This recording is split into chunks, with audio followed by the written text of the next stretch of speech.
warahmatullahi wabarakatuh. Waalaikumsalam warahmatullahi wabarakatuh. Alhamdulillahilladzi hadana li hadza wa ma kunna linahtadiya laula an hadana Allah. Asyhadu an la ilaha illallah wahdahu la syarika lah wa asyhadu anna Muhammadan abduhu wa rasuluhu alladzi la nabiyya ba'dah.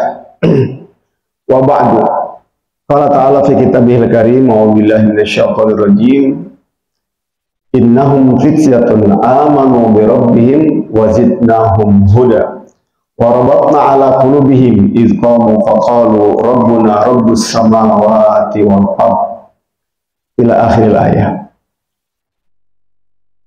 Yang saya cintai para pemuda, apa tadi sebutnya, pemuda masa kini, terus semangat berhijrah, pantang menyerah,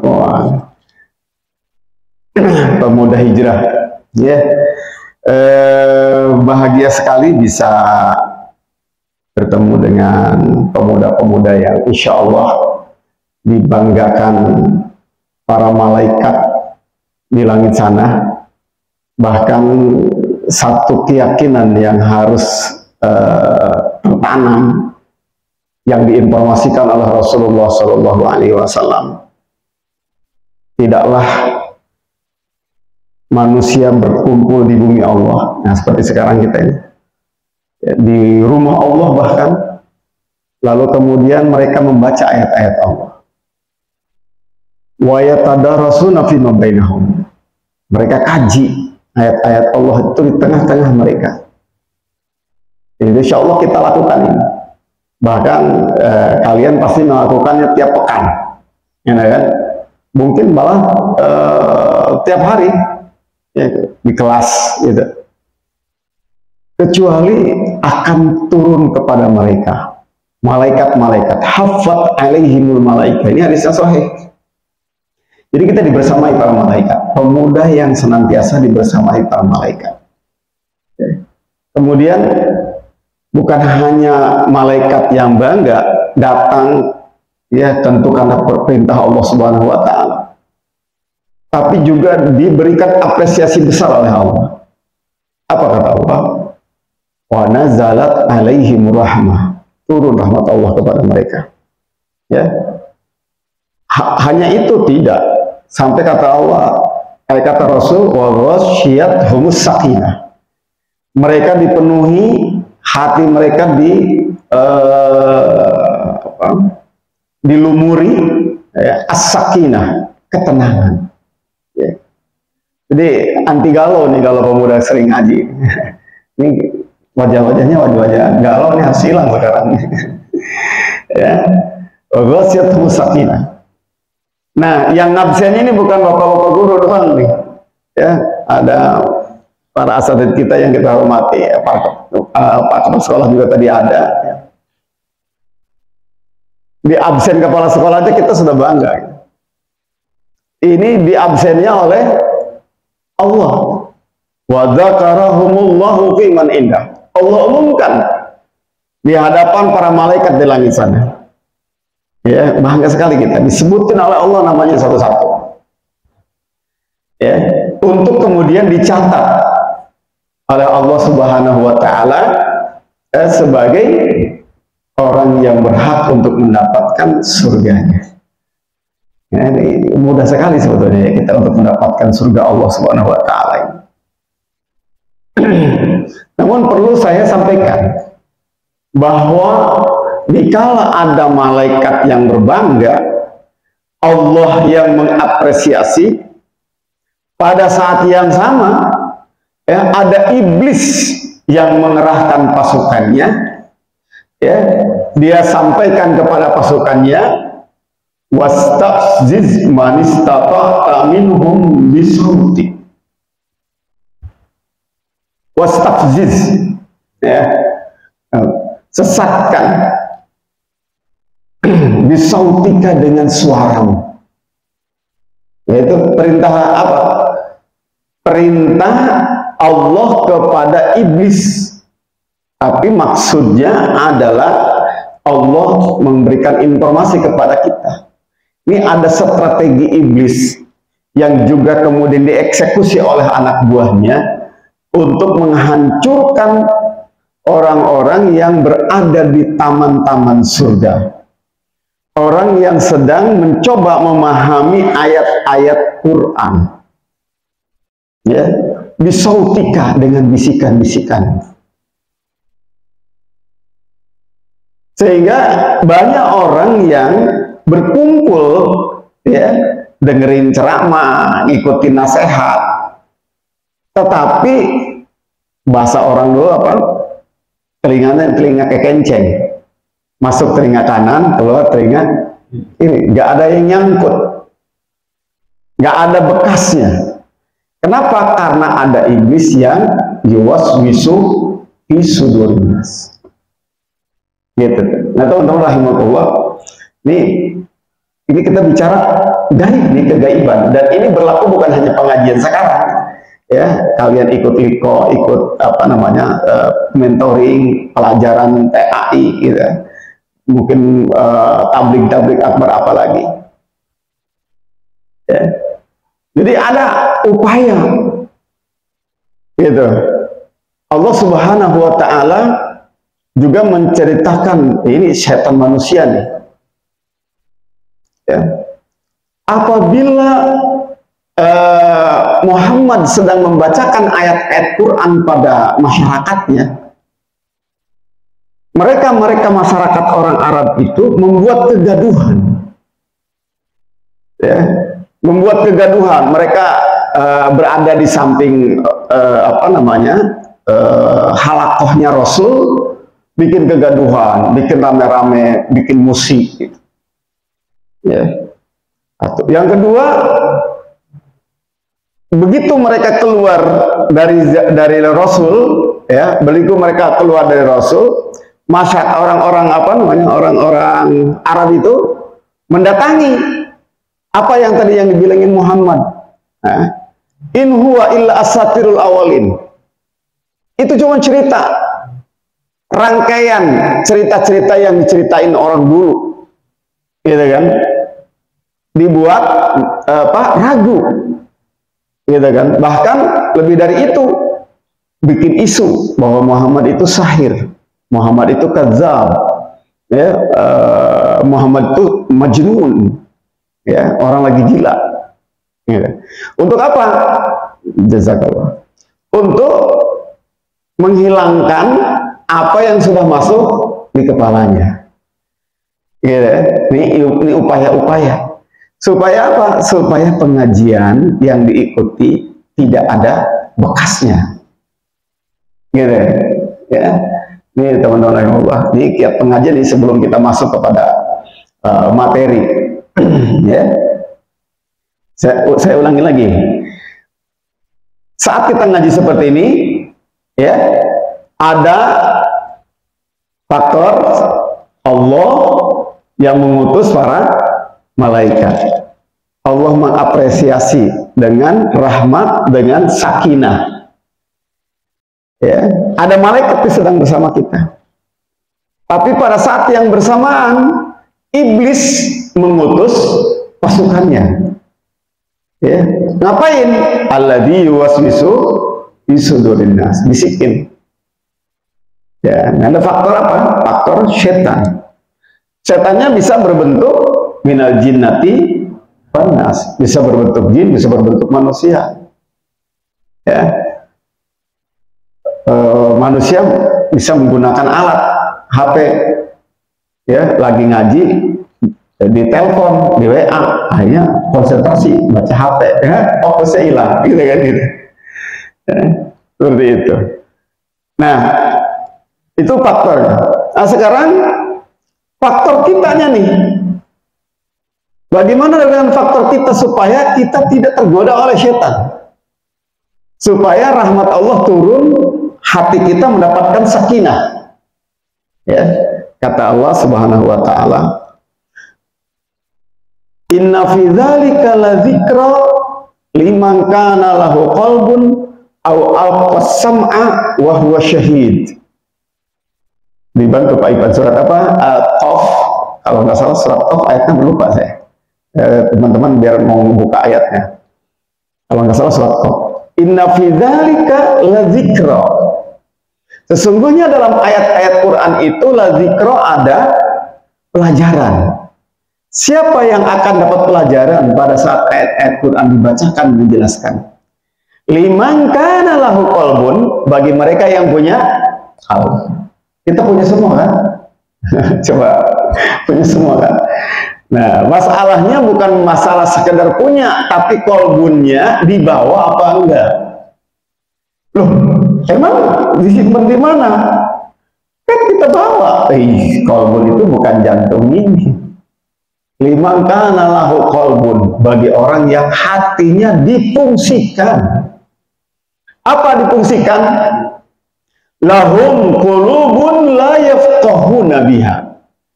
Banyak manusia yang punya hati la yafqahuna biha, tapi dia tidak menggunakan hatinya, akal pikirannya untuk apa? Yafqah, untuk memahami. Ya, jadi ini. Sekarang kita aktifasi nggak nih? Dibuka nggak hati kita gitu? Ya, dibuka nggak hati kita? Bahkan Allah Subhanahu Wa Taala menginformasikan ada orang yang hatinya itu bukan sekedar tidak dibuka, tapi apa? Digembok. Afala yatadabbarunal Qur'ana am ala qulubin aqfaluha. Tidakkah mereka memfungsikan hatinya untuk mentadaburi, untuk memahami ayat-ayat Al-Quran? Am ala qulubin aqfaluha, atau hati mereka itu digembok? Ya, bukan hanya tidak dibuka, bukan hanya tidak diaktifasi, tapi dikunci. Ya, dikunci, nggak bisa diakses, gitu. Nggak bisa diisi. Rekeningnya diblokir. Ibaratnya nih, Ustadz mau ngasih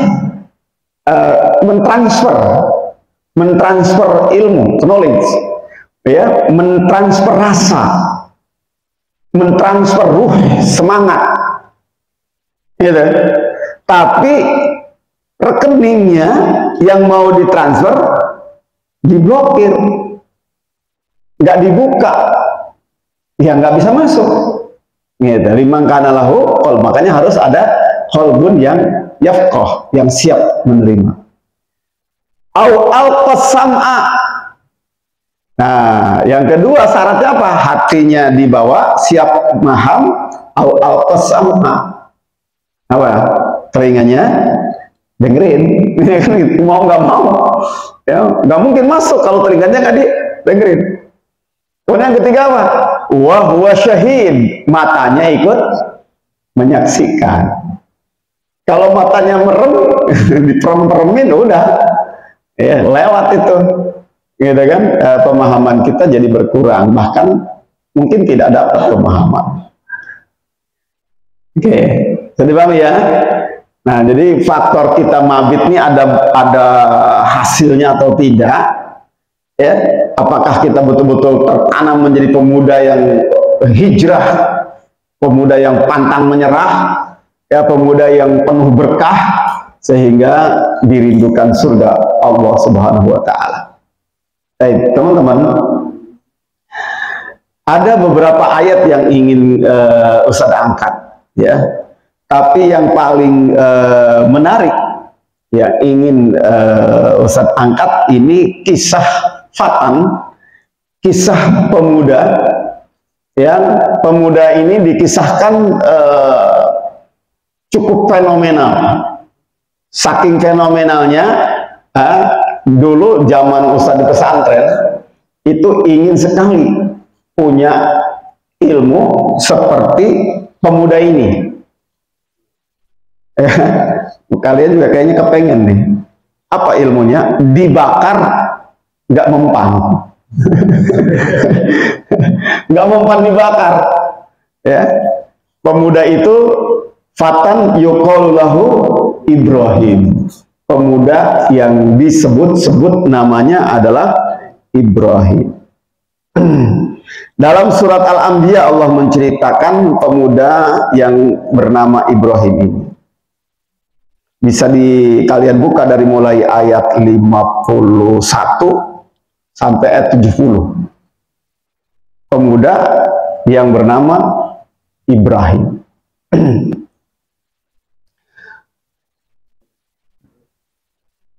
Ustadz bikin sampaikan satu suasana, ya. Masyarakat penyembah berhala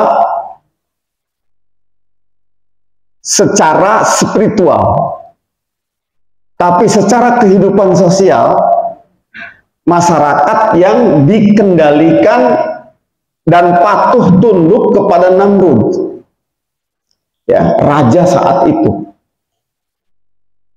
yang dia sampai pada tingkat memposisikan dirinya juga sebagai Tuhan. Sementara pamannya Nabi Ibrahim profesinya itu dekat dengan pihak kerajaan, supaya masyarakatnya bisa dikendalikan oleh raja dan pamannya juga bisa mendapatkan sisi ekonomi. Dia buatkan patung yang disampaikan bahwa patung ini punya banyak kekeramatan, banyak karomahnya, ya, banyak berkahnya. Jadi kalau ada masyarakat yang rajin menyembah patung, itu oleh raja dikasih penghargaan, dikasih hadiah. Kalau ada masyarakat yang tidak ikut-ikutan, apalagi mereka terang-terangan, gitu kan, sekedar tidak ikut saja, itu akan mendapatkan persekusi. Nah, Ibrahim, anak muda yang melihat fenomena sosial masyarakatnya, ya, melihat fenomena sosial masyarakat. Allah sebutkan Nabi Ibrahim sebelum beliau jadi nabi, ya. Allah mengatakan walaqad ataina Ibrahim rusydahu min qablu. Kami telah berikan kepada Ibrahim rusydahu. Ya, rusydahu itu punya arti kecerdasan, punya arti kedewasaan. Min qablu, sebelum diangkat jadi nabi. Ya. Ada yang mengatakan bahwa saat itu usia Nabi Ibrahim adalah 12 tahun. 12 tahun berarti baru lulus SD. Ya, baru lulus SD. Kalau kita bawa pada secara psikologis, ya, ini sudah masuk awal kepemudaan. Ya. Sudah mulai rusydah. Seperti anaknya Nabi Ibrahim yang mau disembelih siapa? Ismail. Ya. Ismail pun demikian. Dia sudah punya tauhid yang tinggi. Ya, kalau Nabi Ismail anaknya Nabi, ya kan? Mendapatkan pembelajaran dari ibunya dapat dari suaminya, kan gitu. Ismail itu masih gulam disebutnya, sama seperti Nabi Ibrahim, ya, saat awal-awal, ya, jadi fase sebelum Syam, sebelum patang, itu adalah fasenya gulam, masih anak-anak. Ya. Ismail saat berdialog dengan ayahnya masih dalam posisi gulam. Nah, dikatakan bahwa itu adalah di usia 13 tahunan. Ya, falamma balagha ma'ahus sa'ya. Nah, ini menarik. Usia gulam, usia 13 tahun, Allah sudah mengatakan falamma balagha ma'ahus sa'ya. Tatkala Ismail sudah bisa kerja bareng sama bapaknya. Ya, saya itu sudah bisa kerja bareng sama bapak. Nah, Jadi anak-anak lulus SD, SMP, ya itu sudah mulai harus kerja bareng sama bapaknya. Ya, bapaknya punya profesi di ladang, ya anaknya ikut ke ladang, sudah dilatih. Gitu. Profesinya ngebengkel, anaknya udah harus mulai belajar ikut ngebengkel bareng, bisa disuruh-suruh, gitu kan? Suruh nyopirin, gitu kan? Suruh nyuci mobil, gitu. Udah mulai membantu kebutuhan ayahnya. Ikut kerja, tidak lagi hanya menadahkan tangan, minta disuapin, gitu kan? Nah, kalian tentu udah SMA, lebih dari itu, ya. Nah, jadi masa gulam dari dua ayat ini, dari kisah Nabi Ibrahim dan Nabi Ismail, ya, pemuda yang akan tumbuh bagus itu punya dua. Yang pertama adalah rusydahu, kematangan otak dan hatinya. Ya, kematangan apa? Otak dan hatinya, rusyd. Gitu. Jadi rusydahu di otak, rasyid di otak itu kecerdasan. Ya, rusyd di hati itu kedewasaan. Ya. Ada orang yang otaknya cerdas, tapi hatinya, jiwanya belum dewasa. Ada orang sudah dewasa, walaupun kecerdasannya, maaf, kurang.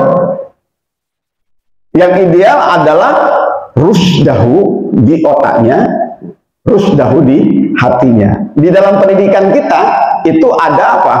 Ada kognitif, itu rusydahu di otak. Ada afektif, rusydahu di hati. Satu lagi apa? As-sa'ya, mampu beraktivitas, membersamai ayahnya. Mungkin waktu itu berburu, gitu kan? Mencari kayu, gitu. Nah, artinya apa? Sa'yahu itu adalah psikomotorik. Badannya sehat, ya enggak? Kalian masih hafal kan 6 karakter apa namanya, pelajar Al-Qudah, gitu. SMA itu sudah apa? Muntijul amalnya harus kokoh. SMA itu muntijul amal. Apa muntijul amal? Beramal produktif. Itu ma'alama balagha ma'ahus sa'ya. Nah, beramal produktif, ya. Nah, jadi teman-teman rahimakumullah, kalian harus sudah melewati itu, gitu. Bukan lagi remaja manja. Ya, maka kalau kayak kemarin ada apa tuh namanya, BPI Camp Muhayyam. Nah, kalau Muhayyam, apaan saya nggak ikut, kenapa? Takut jatuh, takut kepleset, gitu kan, gitu kan. Ini untungnya Muhayyamnya enggak lagi musim hujan. Kayaknya kalau musim hujan banyak yang nggak ikut itu. Nggak takut pilek, gitu kan. Nah, itu belum jadi pemuda itu. Nungguin hujan malah kan. Bisa kayak gitu. Bisa masak sendiri, survival. Gitu kan. Kalau ada latihan ini nggak berantem. Nah, perlu itu latihan berantem. Lu tikam-tikaman gitu kan. Nah, nggak apa-apa gitu. Gimana nanti kalau patah kaki? Ya nggak apa-apa. Ya. Ismail itu mendapatkan tantangannya mengerikan. Tantangan dari ayahnya mengerikan. Ya, kita ke Ismail dulu sebentar. Karena Ismail ini unik. Dia sudah mendapatkan tantangan yang unik padahal dia masih gulam. Ya. Ya bunayya, hai anak kecilku. Nah, disebutnya masih anak kecil. Dia kan usia 13 tahun itu. Ini arafil manami anni adbahu. Aku melihat bahwa aku menyembelihmu. Ya. Ini subhanallah, tantangan punya program. Ini program baru Muhayyam aja udah cengeng nggak mau ikut. Ya kan? Program hanya disuruh untuk pindah rumah ke tempat masyarakat berapa hari? Nanti apa tuh namanya? BPI, BSUD, BSUD. Setengah bulan di tengah masyarakat. Males lah. Nah, yang kelas 1, nah nanti kelas 3 udah nanya dari sekarang, ada BSUD enggak? Udah saya mau pindah aja lah. Dari sekarang udah ketakutan jadi BSUD gitu kan. Saya mau pindah aja lah gitu. Takut BSUD nanti. Ya justru itu unggulan kita. Apa tantangannya? Ya cuma pindah rumah doang untuk mempraktekkan bagaimana muntijul amal, bagaimana punya pahala besar. Nabi Ismail tantangannya masih SMP, disembelih. Saya mau nyembelihmu. Ismail kalau dia menggunakan kecerdasannya, ya, kalau dia hanya menggunakan perasaannya, tega amat bapak ini. Ya, bapak kesurupan dari mana pak? Ya, kan? Mimpi kok mau dilaksanakan gitu kan? Nggak, ternyata apa? Ada kecerdasan satu lagi yang harus tumbuh sejak kecil. Apa? Ada kecerdasan kognitif, ya, ada kecerdasan afektif, ada kecerdasan motorik, ada kecerdasan spiritual. Ruh, ya, ada kecerdasan ruhiyah, ada kuwatun ruhiyatun. Kenapa? Karena Nabi Ismail ini, ya, ditinggalkan oleh ayahnya bersama ibunya di dekat Ka'bah. Ini batu Ka'bah. Kalian kalau butuh Allah, butuh pertolongan Allah, kalian tawaf. Karena berarti kalian sedang mendekat dengan Allah sedekat-dekat. Jadi begitu ditinggalkan oleh Ibrahim, ibunya bilang, ini perintah Allah. Kata Nabi Ibrahim, ya, kalau memang ini perintah Allah, maka Allah tidak akan menyia-nyiakan kami. Nah, prinsip ini, kalau ini perintah Allah, maka kita tidak akan disia-siakan oleh Allah. Prinsip ini ditularkan oleh ibunya ke anaknya. Nah, kamu punya ayah, tapi ayahmu sedang pergi berdakwah, meninggalkan kita. Waktu itu ibu udah bingung, air udah habis, kamu kehausan, ibu masih bisa bertahan. Tapi ibu yakin Allah akan ngasih solusi. Setelah ibu berdoa, lari ke Bukit Marwah, berdoa di sana, lari lagi ke Bukit Sofa, berdoa lagi di sana, keliling-keliling Ka'bah, memohon kepada Allah. Ternyata Allah mengeluarkan Zam-Zam ini, nak. Oh, dia kan masih kecil kan? Diceritain. Zam-Zam itu adalah bentuk Allah membersamai orang yang mau dekat dengan Allah, mau orang yang patuh kepada Allah. Gara-gara air Zam-Zam ini, maka burung-burung pada datang. Ya, burung pada datang ikut minum dari Zam-Zam. Setelah burung-burung pada datang, gak lama ada kafilah dagang. Kafilah dagang itu kalau lagi di padang Sahara, kehausan, dia lihat burung. Kemana nih turunnya burung? Oh, di situ pasti ada air. Maka kafilah dagang itu datang ke situ. Ada Ismail sama ibunya. Akhirnya kafilah dagang ini izin, boleh nggak kami ikut tinggal di sini karena dekat air. Jadilah Mekah sekarang menjadi kota yang subur makmur. Berawal dari ditinggal hanya oleh Ismail dan ibunya. Jadi Ismail itu yakin betul ada Allah, yakin betul taat kepada Allah pasti akan ada pertolongan Allah. Maka begitu dia mendengar bahwa bapaknya bermimpi dan dia mendapatkan informasi dari ibunya bahwa bapaknya itu nabi. Nabi itu kalau mimpi berarti perintah Allah, mimpi itu wahyu. Makanya Ismail nggak ragu-ragu, ya abatif alma tu'mar satajiduni insyaallah minas sabirin. Hai ayah, laksanakan perintah Allah itu, engkau akan temukan aku termasuk orang yang sabar. Kenapa dia bisa lantang menjawab itu? Karena dia punya kecerdasan spiritual. Ya. Kenapa ada banyak anak muda gampang cengeng, penakut, gampang galau? Karena dia tidak yakin ada Allah membersamai dia. Ya, teman-teman rahimakumullah, mari kita balik lagi kepada Nabi Ibrahim, ya, yang disebut oleh Allah saat itu fatan. Ibrahim yang punya rusyd dalam kecerdasan usia 12-an tahun itu, dia ini apa namanya ngomong sama bapaknya. Idqala li abihi, ya, dia ngomong sama bapaknya.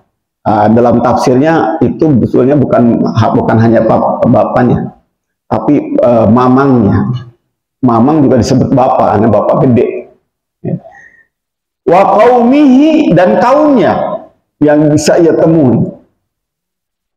Ma hadhihi tamasil, apa ini patung-patung? Antum laha akifun, kok kalian pada duduk-duduk dekat patung? Ajak ngobrol. Ya.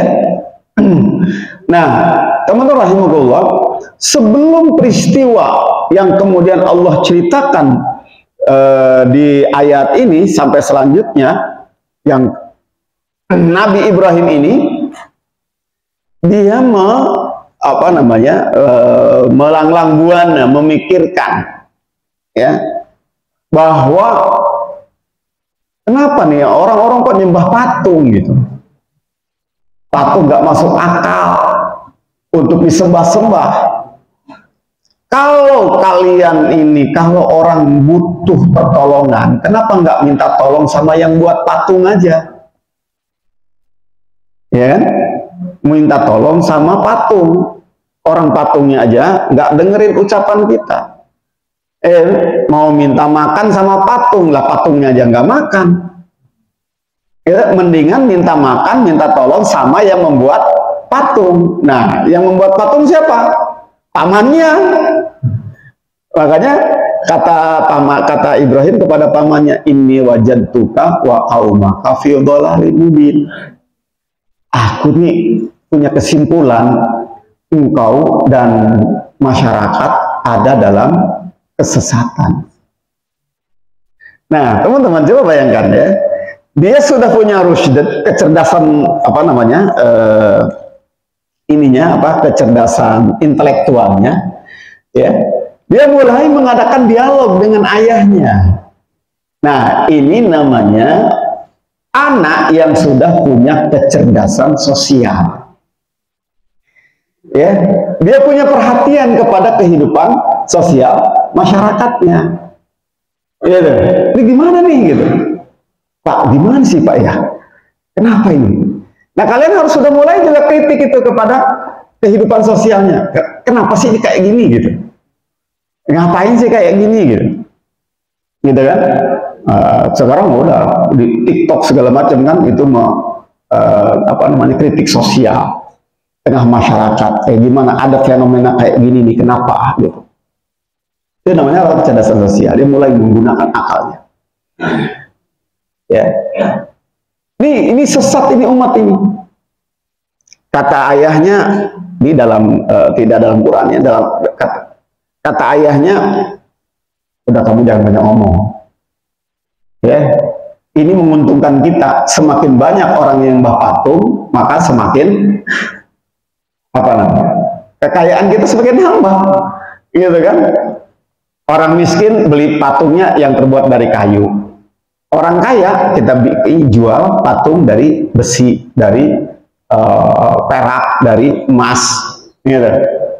Jadi semakin kalau kamu hentikan, ya, kalau kamu berhentikan, kalau kamu ajak-ajak jangan sampai nyembah patung, nanti pada devisa kita hilang, ekonomi kita terganggu. Gitu. Sudah, biarkan aja mereka itu. Nah, kalau kamu nggak mau nyembah, ya nggak usah menyembah kamu, jangan usilin mereka. Tetapi kecerdasan sosialnya, ya, dia sayang pada masyarakatnya. Dia harus masyarakat ini real, butuh Tuhan tempat mengadu, butuh Tuhan di mana dia harus berlindung. Ya, kenapa? Karena Namrud yang lalim sudah mulai dirasakan kezalimannya. Gitu. Ngaku Tuhan yang tidak patuh semena-mena. Nah, Ibrahim bersama dengan masyarakatnya bahwa kita butuh Tuhan. Tapi kenapa Tuhannya itu? Gitu. Maka kemudian dia melakukan perenungan. Diceritakan oleh Allah dalam ayat yang lain, dia lihat bintang gemintang. Nah, ini aja nih Tuhan lah, daripada Tuhan itu patung gitu kan. Kok hilang? Lebih bagus ini, lihat bulan. Bulan pun hilang. Ada yang lebih besar lagi, matahari. Mendingan matahari aja. Oh, ternyata matahari pun sama, tenggelam. Saya nggak, la uhibul afilin. Tuhan itu kadang-kadang ada, kadang-kadang enggak, itu nggak layak jadi Tuhan. Patung itu nggak layak jadi Tuhan karena dia nggak bisa mendengar, karena dia dibuat oleh Bapak saya sendiri. Mendingan saya menyembah yang tidak dibuat oleh manusia, ya, yang tidak dibuat oleh manusia. Apa itu? Bintang, bulan, matahari. Ternyata itu juga hilang, bukan Tuhan. Akhirnya apa? Kayaknya yang lebih pas mungkin yang jadi Tuhan itu yang paling kaya, yang paling mampu, ya, siapa? Raja. Namrud, ya, daripada nyembah patung, mendingan nyembah bapak saya. Daripada nyembah bapak saya juga nggak punya apa-apa. Orang bapak saya jualan patung, gitu kan? Mendingan saya menyembah, meminta perlindungan, pertolongan, bantuan kepada raja yang kaya raya. Tapi raja juga sama seperti kita, beda nasib aja, gitu kan? Sama aja dengan kita. Jadi sama dengan bapak saya. Karena dia kebetulan banyak yang ditundukkan oleh dia, bahwa dia itu zalim berbuat masyarakat, kepada masyarakat. Gak terima juga. Bahkan Ibrahim pernah punya kesempatan, ya, berdialog nanti dengan rajanya juga, ya, setelah beliau jadi nabi. Nah, teman-teman rahimahullah, akhirnya dia meluaskan dakwahnya. Nabi Ibrahim ini, ya, sudah semakin yakin bahwa patung itu nggak benar. Dia melakukan social action. Ya, kalian siap nggak nih mencontoh Nabi Ibrahim? Mengkritik masyarakat, gitu kan? Ini demonya sendirian, mendemo orang banyak. Kan biasanya mah orang banyak mendemo sendiri. Ya, ini dia melakukan demo, melakukan social action, membuat nahi mungkar kepada masyarakat yang banyak. Apa yang dilakukan? Ya, kalian sudah dengar kan ceritanya. Dihancurkan semua patung-patung oleh Nabi Ibrahim. Kemudian sisain yang paling gede, disimpan kapak di situ. Ribut masyarakat, besok mau nyembah. Wah, ya, mana ini? Patung-patung habis. Diskusilah mereka. Kayaknya nggak akan salah nih. Ada pemuda namanya Ibrahim. Kemarin-kemarin dia juga datang ngobrol sama saya. Ya, tadinya mah dia kan sendiri-sendiri itu. Ya, ngobrol sama saya. Mas kok nyembah patung? Minta tolong sama patung. Emang patungnya kalau ditempelin balas dendam enggak? Gitu kan? Kalau patung jadi minta makan, dia ngasih makan. Ya, emang patungnya telinganya bolong supaya dengerin doa kita? Kan enggak. Itu tuh dia suka kayak gitu nih, kayaknya ini yang ngerjain Ibrahim nih, begitu ya. Nah, teman-teman, ini yang jadi karakter yang menjadi actionnya ini, karena karakter yang dimiliki Nabi Ibrahim seperti yang dimiliki oleh Ismail yang tadi Ustaz ceritain. Ada rusdan, ada kecerdasan. Nah, dia punya keberanian yang kuat. Teman-teman rahimakumullah, singkat cerita, Nabi Ibrahim akhirnya ditangkap. Lalu kemudian dia disiapkan tempat, udah ini solusinya supaya beres, supaya selesai Ibrahim ini. Kenapa? Karena raja tahu kalau masyarakatnya dicerdaskan supaya tidak nyembah patung, lama-lama masyarakatnya juga dicerdaskan tidak patuh pada negara, tidak patuh pada raja yang lalim. Gitu. Dan inilah program besar memerdekakan sebuah masyarakat dari penjajahan raja zalim. Kemampuan Nabi Ibrahim alaihissalam mulai dia membuka kecerdasan wacana di tengah masyarakatnya. Apa? Hancurkan berhala-berhala yang selama ini membuat mereka tidak peduli sama raja. Kenapa? Karena mereka didinak-bobokan oleh patung-patung berhala-berhala itu. Sehingga mereka tidak merasa bahwa mereka sedang dijajah oleh raja. Kenapa? Karena sibuk dengan patung itu. Ya. Begitu raja bilang, udah solusinya bakar. Wah, bakar gitu kan. Kumpulin kayu, sudah menyala-nyala, api unggunnya itu bukan lagi api unggun kayak pramuka. Kayu negara dikumpulin, wow. Sampai-sampai mereka bingung, nanti gimana ini ngelemparinya, karena mereka nggak berani dekat dengan api yang sedang menyala itu. Akhirnya apa? Disiapkan manjanik, katapel besar. Bagaimana dilemparkan dengan alat, diayun, bong, masuk ke situ. Ya. Begitu mau dilemparkan, ya, Nabi Ibrahim mau dilemparkan, datang malaikat. Ibrahim, aku malaikat yang menawarkan diri menolongmu. Apakah kau butuh pertolongan? Apa katanya Ibrahim? Amba anta falah. Kalau kepadamu saya tidak butuh pertolongan.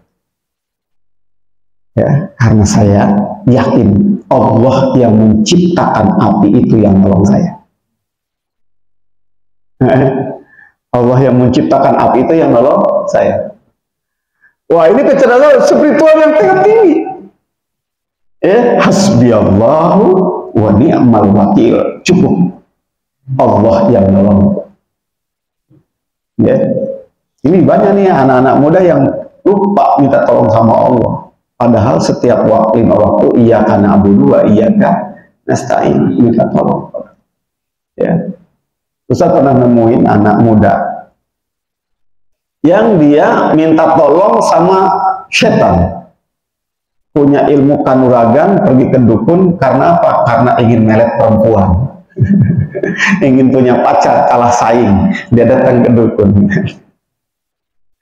Kalau ilmu pelet ini minta tolong sama jin.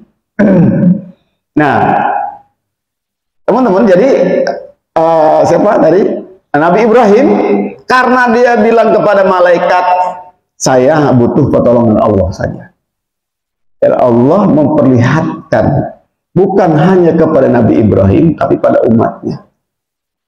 Diceritakan di ayat yang tadi Ustaz sampaikan, surat Al-Anbiya. Begitu dilemparkan, mau masuk api, Allah bilang sama api, ya naru, hei api, kuni bardan wasalaman. Jadilah engkau dingin, wasalaman, tapi dingin yang menyelamatkan, ala Ibrahim. Sebab kalau api berubah jadi es, Nabi Ibrahim bisa mati, beku juga. Ya, tapi oleh Allah, bardan jadi dingin, wasalaman, tapi yang menyelamatkan. Gitu, mereka tungguin, itu apa namanya, apinya nyalanya seminggu, nggak ada yang berani matiin. Ya, padahal Allah bisa saja membuat tiba-tiba turun hujan besar, apinya mati. Maka mereka nggak percaya dengan Nabi Ibrahim.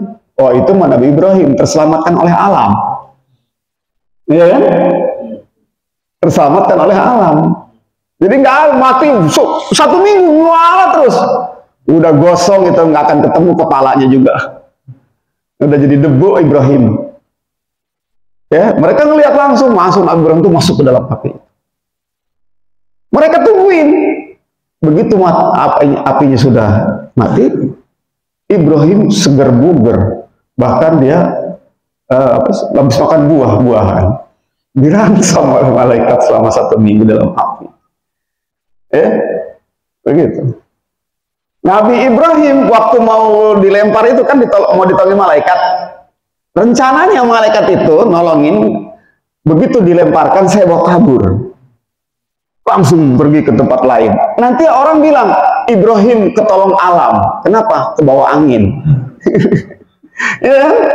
Tapi karena dia apinya langsung diperintah oleh Allah, dingin kamu, selamatkan Ibrahim. Begitu apinya mati, nah Ibrahim ada.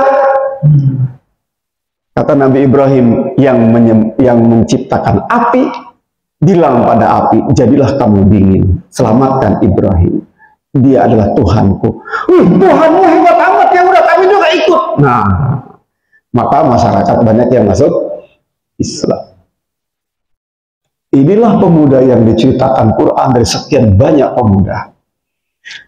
Dan di antara pemuda yang diceritakan oleh Al-Quran dan menggunakan kalimat kata fatan selain Nabi Ibrahim adalah dalam surat Al-Kahfi. Innahum fityatun amanu bi rabbihim wa zidnahum huda. Itu pula yang ada pada Nabi Ibrahim. Oke, teman-teman rahimakumullah. Jadi apa yang harus kalian miliki untuk menjadi pemuda idaman yang diceritakan oleh Al-Quran, yang dirindukan surga, bahkan ditunggu oleh umat untuk menyelamatkan mereka. Ashabul Kahfi juga sama, pemuda yang masuk ke dalam goa karena mereka menentang pemerintah yang ada pada saat itu, karena pemerintahnya zalim kepada masyarakatnya. Ya, pemimpin-pemimpin yang menjajah masyarakatnya sendiri, memperkaya dirinya, dia serba enak hidupnya. Ya, diberi oleh Allah jabatan untuk mengelola masyarakat, justru dia memeras masyarakat untuk memperkaya diri dan keluarganya. Itulah kondisi Ashabul Kahfi yang dihadapi oleh mereka. Tetapi karena mereka lemah, ya, mereka melakukan perlawanan, dan perlawanan itu disaksikan oleh masyarakat. Bisa dibaca nanti oleh kalian, ya, bagaimana Ashabul Kahfi itu menghadirkan kata Allah amanu bi rabbihim, menyampaikan akan kuasa Tuhannya, wazidnahum huda, punya kecerdasan huda, punya kecerdasan petunjuk. Hai masyarakat, ini loh yang benar, kita hidup harus begini. Pertama, mendekatkan kepada Tuhan. Yang kedua, apa tadi? Memberikan kiat-kiat bagaimana cara hidup yang benar. Ya. Warabatna ala qulubihim, dia punya keteguhan hati. Sampai kemudian akhirnya Nabi Allah Subhanahu wa taala sayang pada mereka, pemuda-pemuda ini ditidurkan. Tetapi misi dakwah mereka sudah menyebar di tengah masyarakat. Ya, 350 tahun.